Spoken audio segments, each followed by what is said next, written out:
कामं पण बिघडवली. बोरामणी एअरपोर्ट थांबवलं.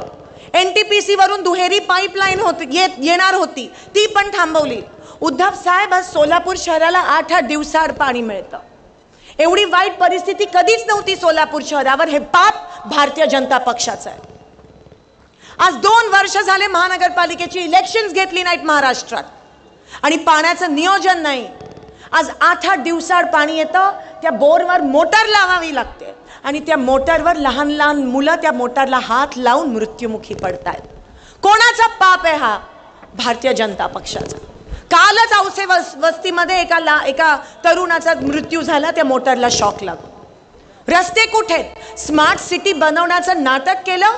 स्मार्ट सिटी फक्त 3% भागात बनवली. का आमच्या पूर्व भागात स्मार्ट सिटी बनवली नाही? का जिथे झोपडपट्ट्या आहेत तिकडे स्मार्ट सिटी बनवली नाही? का जिथे माझे कामगार राहतात तिथे स्मार्ट सिटी बनवली नाही? आणि स्मार्ट सिटी बनवायचीच होती ना, मग का सोलापूरला पाईपलाईन आणून 24 तास पाणी दिलं नाही? का तिकडे पैसे वाया घातले? कोणाच्या खिशात गेले हे स्मार्ट सिटीचे पैसे? एक दिवशी हे महाराष्ट्रच गुजरातला देतील चालवायला. रस्ते दिसत नाहीयेत. कोटीचे रस्ते आणले कुठे? अहो शहरात रस्ते नाही आहेत, गावात रस्ते नाहीत. कुठे तुमचे 4000 कोटीचे? इतकं रेटून खोटं बोला.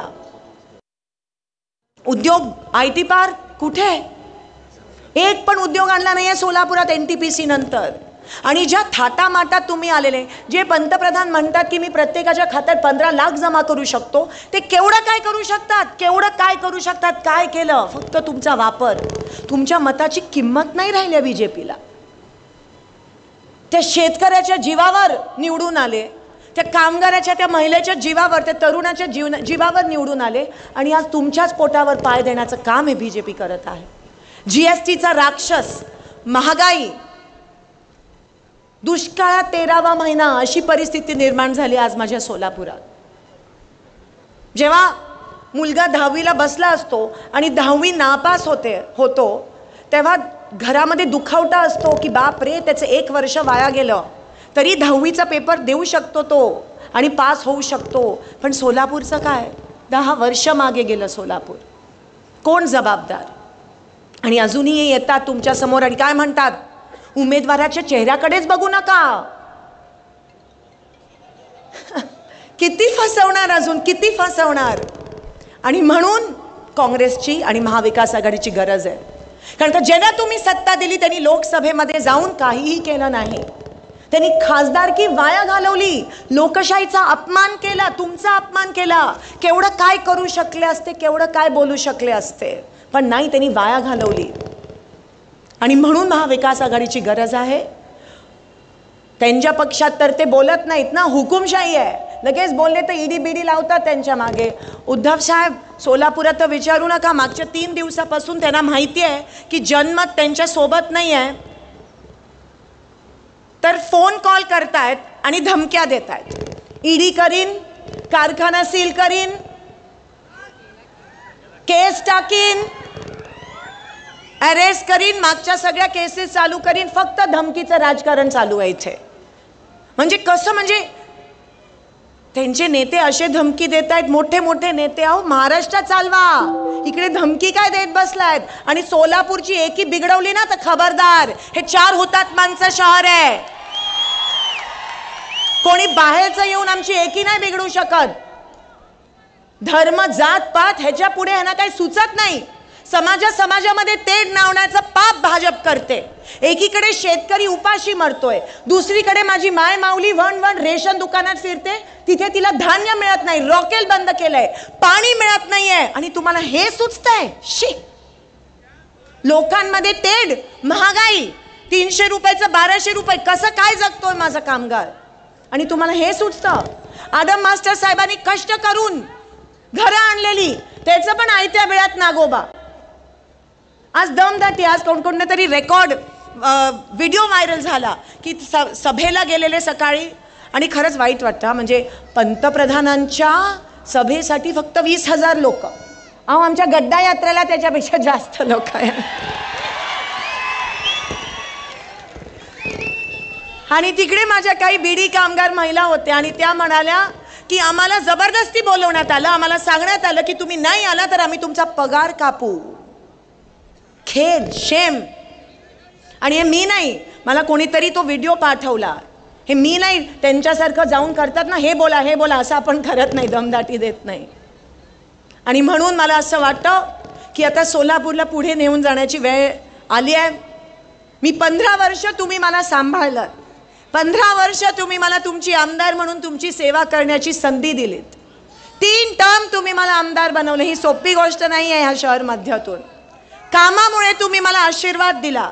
आज तुमचं आणि माझं नातं हे आमदार आणि मतदाराचं नाही आहे, एका भावाचं आणि बहिणीचं नातं आहे, एका आईचं आणि एका लेकीचं नातं आहे. आणि हे नातं हे तोडू शकत नाही, हिम्मत पण करू नका. या लेकीला पुन्हा एकदा तुमची सेवा करण्याची संधी द्या. युद्ध आहे, मतदारसंघ खूप मोठा आहे, 500 गावं भेट करून मी आली आहे.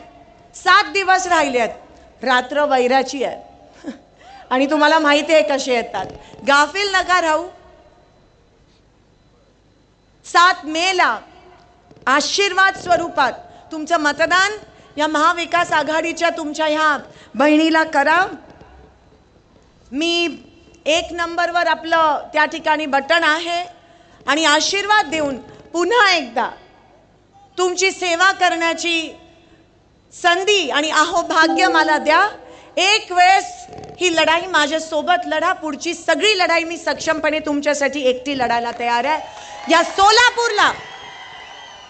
या सोलापूरच्या प्रतिज्ञा, प्रणितीच्या प्रतिज्ञा, पहिली प्रतिज्ञा सोलापूर जिल्हा दुष्काळ मुक्त करणारच. दुसरी प्रतिज्ञा सोलापूर खड्डे मुक्त करणारच. तिसरी सोलापुरात दुष्काळमुक्त म्हणजे पाणीच, सोलापुरात विमान सेवा सुरू करणारच, IT पार्क आणणारच आणि सोलापूर लोड शेडिंग मुक्त करणारच. या 5-6 माझ्या प्रतिज्ञा आहेत आणि मी वचन देते आज सगळ्यांच्या समोर. सगळे दिग्गज आहेत. खरं तर हिम्मत नाही होत. परवा पवार साहेबांच्या समोर बोलत होती, मी माझ्या वडिलांच्या पण समोर बोलत नाही. आज उद्धवजी आहेत. सगळे बलाढ्य नेते, सगळे अतिशय सुंदर बोलणारे. पण तुम्ही हिम्मत देता, तुम्ही मला हिम्मत देता लढण्याची. निवडणूक जरी माझी असली तरी विजय तुमचा झाला पाहिजे आणि येणाऱ्या 7 तारखेला आपण आशीर्वाद द्याल अशी आशा बाळगते आणि आपली रजा घेते. धन्यवाद. जय हिंद, जय महाराष्ट्र. मनपूर्वक धन्यवाद. प्रणितीताई तुम आगे बढ़ो. यानंतर राष्ट्रवादी काँग्रेस पार्टी शरदचंद्र पवार गटाच्या शहर अध्यक्ष आदरणीय सुधीरजी खरटमल साहेब आणि राष्ट्रवादी काँग्रेस पक्षाचे सर्व ज्येष्ठ पदाधिकारी यांच्या वतीनं आदरणीय उद्धवजी ठाकरे साहेब यांचा सत्कार या ठिकाणी संपन्न होईल. जोरदार टाळ्या वाजवूया. श्री सिद्धरामेश्वरांच्या पावन नगरीमध्ये आदरणीय उद्धवजी ठाकरे साहेब यांचं आगमन झालं, त्यांचं आम्ही मनपूर्वक सहर्ष स्वागत करतो. सर्व आमचे महाविकास आघाडीतील महत्त्वाचा पक्ष.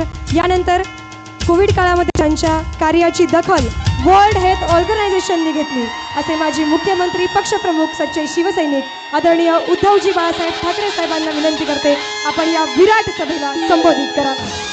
सगळ्यांनी घोषणा द्या. छत्रपती शिवाजी महाराज की जय. भवानी. शिवसेना प्रमुख मान्य